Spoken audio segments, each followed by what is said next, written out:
Hello friends, आपका मेरे channel Sonam की कहानियां में स्वागत है। एक बार की बात है, किसी नदी के किनारे एक शहर बसा हुआ था। एक बार वहां बहुत बारिश हुई, जिससे नदी ने अपना रास्ता बदल लिया। इससे शहर में पानी की कमी होने लगी, यहाँ तक कि लोगों के लिए पीने तक का पानी न रहा। धीरे धीरे लोग उस शहर को छोड़कर जाने लगे और एक वक्त आया जब पूरा शहर खाली हो गया और वहां सिर्फ चूहे ही रह गए। चूहों ने वहां अपना राज्य बसा लिया। एक बार वहां की जमीन से पानी का एक स्रोत फूटा और वहां एक बड़ा सा तालाब बन गया। दूसरी ओर, उस शहर से कुछ ही दूरी पर एक जंगल था, जहां कई जंगली जानवर रहते थे। उन जानवरों के साथ कई हाथी भी वहां रहते थे, जिनका राजा था गजराज नाम का हाथी। एक बार की बात है, वहां भयानक सूखा पड़ा। सभी जानवर पानी के लिए हाहाकार मचाने लगे। भारी भरकम हाथियों की भी बुरी हालत हो चुकी थी। हाथियों के बच्चे बिना पानी के परेशान होने लगे थे।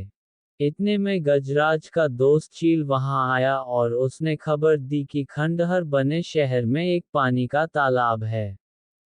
ये सुनते ही हाथी अपने बच्चों और बाकी साथियों को लेकर शहर की तरफ चल पड़ा।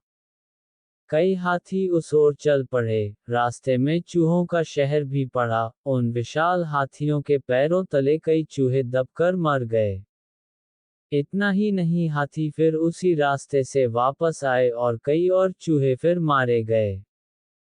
ऐसा कई दिनों तक चलता रहा और इस बात की खबर चूहों के राजा मूषकराज तक भी पहुंची। वो इस बात को लेकर बहुत चिंतित हुआ। उसके मंत्रियों ने मूषकराज को कहा, महाराज, आपको जाकर गजराज से इस बारे में बात करनी चाहिए।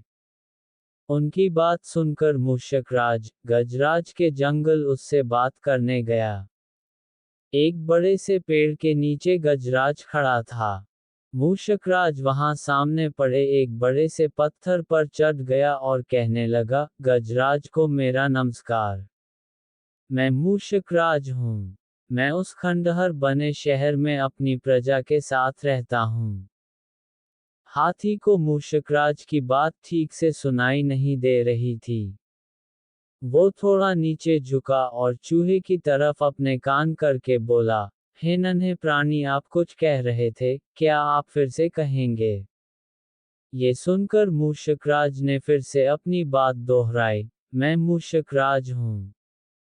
मैं उस खंडहर बने शहर में अपनी प्रजा के साथ रहता हूँ।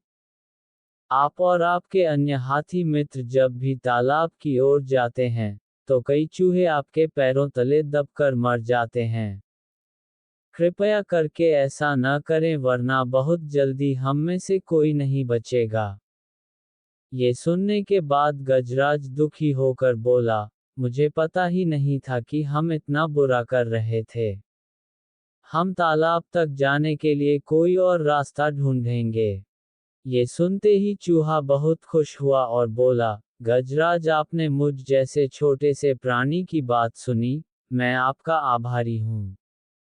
भविष्य में कभी भी अगर आपको किसी मदद की जरूरत हो तो मुझे जरूर बताएं। गजराज ने मन में सोचा कि यह इतना छोटा सा जीव मेरे किस काम आएगा। इसलिए उसने चूहे को मुस्कुराकर विदा किया।